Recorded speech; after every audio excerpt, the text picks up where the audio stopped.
Hello everyone, this is Krita giving you part 2 of a replay between Star W Classic and Star W RevTime here on Metalopolis. Going to go ahead and start as we have this medevac now coming in to drop some Marines. So Marines quickly dropping in and a Queen being over here to try to hold off this attack, but it's not going to work in time as these Marines, all 8 of them, have survived that Queen. We do have a Spine Crawler now coming in and Roaches now coming in over as well to try to deal damage. And will it be enough? No, the medevac now going to move away and there are no units here. There's only one Queen. We do see some Zerglings now, and all those Zerglings are hatching, but they're running in the wrong direction. We'll need to try to get underneath that medevac. Is that medevac? No, the medevac's coming back around. And very nicely done. And as Classic now going to drop these Marines over here. Probably does not see the Roaches. Roaches now coming in over here. And we'll be able to start smashing away and spewing that acid. So that acid saliva causing those Marines to once again pull back. Not going to pick up that SCV though. Not quite sure why they wouldn't. I would have liked to see a Classic dropping these Marines for a moment, healing them up, and then moving back out, as you do not want to unload a medevac with low hit point Marines. We do see another army of Hellions, Thor's Marauders, moving out over here. So this is a decent sized army. But what will happen as there are now Roaches and Banelings here? That is a decent number of Roaches and Banelings. And now, because of those Overlords, was able to get sight. And now, Banelings are going to try to get in position. No, now just trying to hide over here. We do have Infestors. And Infestors with that Neuroparasite, and with that Fungal Growth, will be able to combine with those Banelings. In comes one Suicide Baneling. And now in comes more of these units. Fungal Growth hitting a lot of those Marauders as more Banelings just crash into this fight over here, doing a great job. And now more Neuroparasite trying to finish off the rest of these units. And however, the timer on this will be finished in just a moment as the Neuroparasite was completed. And now those stores turning back around. Not quite sure why RevTime did not focus down those stores while he had control of them. However, Marines were able to come in and drop in at the same time. So a nice two-pronged attack with that medevac. Now only 2 Marines left in that group over here, as that medevac once again pulling away. Overlords with these Roaches now continuing to move around. Infestors down over here. Another hatchery being laid down. But excuse me, as there is one Queen and still some more Roaches here. Are we going to have SCV should probably try to repair that medevac. Not quite sure what this SCV is just hanging out over here for, as now Roaches doing a little bit of a push into this location over here. Are we going to get into Fungal Growth? No Fungal Growth, as now Overlord's moving out. This is just a really out of position fight for RevTime. RevTime's going to be forced to retreat.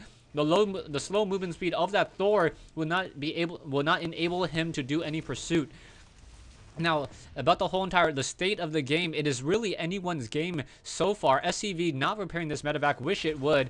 And now we finally see RevTime trying to invest more into this expansion on the bottom right-hand side. We also see that we are upgrading, moving this orbital command from this location at the main base over here, as another quick scanner sweep revealing some of these creep tumors. Now, if Classic is able to establish this expansion over here, it is going to be very difficult for RevTime. RevTime is going to have a very difficult time, just because these units are going to be essentially on offense and defense at the same time. When as a mech player, you kind of want to build your base into your opponent's base, and what that allows you to do is you can have your Marauders and your very slow Terran army, your Thors, your battle cruisers, or any of those units, stand around here, and as you slowly progress into your enemy's base, there's not much he can really do about it. We do have one Hellion sitting over here, and now SCV is going out to do a little bit more scouting. One Banshee moving out. That Banshee, however, does not have Cloak, and now a group of Mutalisks will be able to swarm in and take down that Banshee. That Banshee didn't see what's coming, and down it goes. Back over here, we do have one SCV perhaps going to try to set up an expansion over here, as a Zergling is up over here. But for some reason, where did the orbital command go? I believe, no, that orbital command just staying over here, so not quite sure what Classic's trying to do with it. I believe he had time to try to move up over here onto that high ground. He could have positioned siege tanks here, and what that would allow the Terran player to do is just protect this expansion, and then protect this expansion as well, making then the Zerglings have to try to run around on this high ground. But now in come a group of Mutalisks, so a nice switch in tech coming in from RevTime. RevTime now going to go after this last missile turret, and then with this he will be able to start pushing in and taking down some of these units over here. Another missile turret over here doing a long distance hit, so these Mutalisks should just stay in the base and try to hit the production buildings. However, now there are Marauders and Thors pushing in over here. We do see high yield mineral being mined out by RevTime, and now Marauders going after, able to take down that evolution chamber very easily. Roach is now moving over. Is Infestor getting one Neuroparasite off and now turning around doing damage towards the rest of these units. However, that Infestor was taken down by those Marauders as Mutalisk trying to finish off this last Thor over here. This Thor, however, not using that magic box technique, so it's going to take a lot of splash damage on those Mutalisks, and now these Mutalisks will be able to finish off the rest of this army here. A lot of low hit point Marauders, and those Marauders trying to get in some extra damage. Zerglings, however, ready for them, and those Mutalisks should be able to finish off the rest of these units here. And there is one last-minute Thor joining in on this fight, only to walk to his death. Currently not being microed, doesn't have one kill yet, and gonna go down without even taking one Zergling. Back over here, we do have a command center now being placed down, as a hatchery being placed down over here. So RevTime really needs to start macroing up. We do see a Raven now researching the Seeker missiles. I'm not 100% sure how useful those Seeker missiles are going to be. Ravens, there are currently 2 Ravens already out, and if you can get the Raven, get a Seeker missile onto that Raven, that would be effective. But now, dropping an auto turret over here, auto turret does not, fires a little bit faster than a Marine, but has a better damage overall, and has 1 armor if these Marines are not upgraded. Marines, however, are upgraded 1 armor, 0 attack, so 6-5 there. Back over here, we're still that command center, very, very important as these Mutalisks continue to move around that map. 1 Hellion over here may be able to get off 1, perhaps 2 kills. No micro coming in at all, so that Spinecrawler, drone, and Queen able to take that down. However, now SCV's moving out, getting caught in transition, and that is a very bad sign as another orbital command trying to take down this location over here, also throwing down some missile turrets. But these Mutalisks just catching all of these units in transition, and Classic really not playing that well. You can already see his harvester count now down to 31 as we now see double missile turrets being brought into play. There's not going to be enough SCVs to finish off these missile turrets, and Classic is going to be pretty much no missile turrets and unable to mine out of this expansion. Back over here, Marauders were able to take and clean up this expansion though, and now we have Ravens. The Ravens were able to get a couple kills. I'm not 100% sure if it was off a Hunter Seeker missile, but I do not see any more Mutalisks in the air. So without any Mutalisks, perhaps those Hunter Seeker missiles or those Seeker missiles were able to take them down. Back over here, we do see these Ravens now in the air trying, perhaps they'll try to drop some auto turrets, and these auto turrets in position should be able to take down some of these Zerglings that are trying to come in from the back. We do see some Banelings as well, and more Mutalisks coming in. More Mutalisks coming in. That's going to be a very bad sign for this Raven army. And now down goes that last missile turret, that auto turret there, and now these Ravens should get taken down very easily. Ravens move very slowly, 2.25 compared to the Mutalisks is like 3.75. There's also 1 Raven over here, and Zerglings now in transition to take down this expansion. However, the command center has been lifted off. Orbital command now lifting off over here.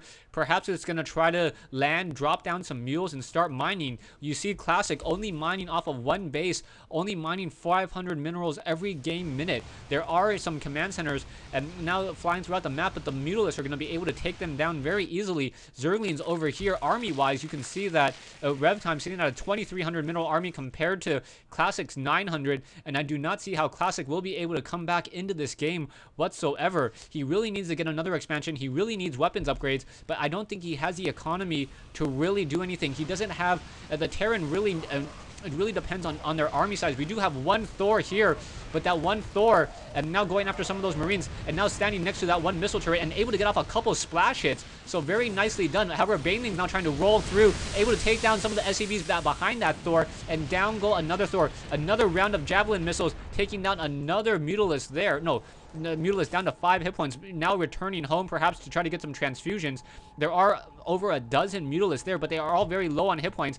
Now 2 command rows of Mutalisks. Once again, you see RevTime trying to take up another expansion, but he has not really been able to fully saturate them as much as I would like to see. The Zerg player definitely has the advantage right now, but still, he feels a little, it feels like he doesn't want to try to engage. He doesn't realize that his Mutalisks would simply be able to tear up all of his army, and he wants to wait for Classic to mine himself out, you know, win this through a war of attrition. If RevTime loses 200 for every 100 that he is able to destroy from Classic, Classic will lose this fight. We do now see some drones now being transferred over here as RevTime has almost fully saturated this mineral patch, needs to get an additional Vespene Geyser over here, and now in comes Classic. Classic needs to drop in some mules in a hurry and try to establish this expansion. However, 1 Thor quickly getting torn apart, and Classic is forced to say GG. Thanks for watching. Thanks for listening. Hope you guys enjoyed this 1v1 here on Metalopolis between Classic and RevTime. RevTime really doing a better job in keeping up with this whole entire macro game, causing the Terran player to turtle to only 2 bases. And by keeping them within 2 bases, and RevTime able to establish 3 bases for a short time, also taking this high yield mineral, and also take this expansion as well, able to just be able to win the war of attrition. The Thors, not having any upgrades, didn't do a great job of trying to counter these Mutalisks. RevTime, however, did not use the magic box technique to try to spread out his Mutalisks. By spreading out his Mutalisks, he could have really minimized the damage on those from the splash damage on those Thors. Anyways, thanks for watching. Thanks for listening. I hope you guys enjoyed this 1v1 replay between RevTime and Classic.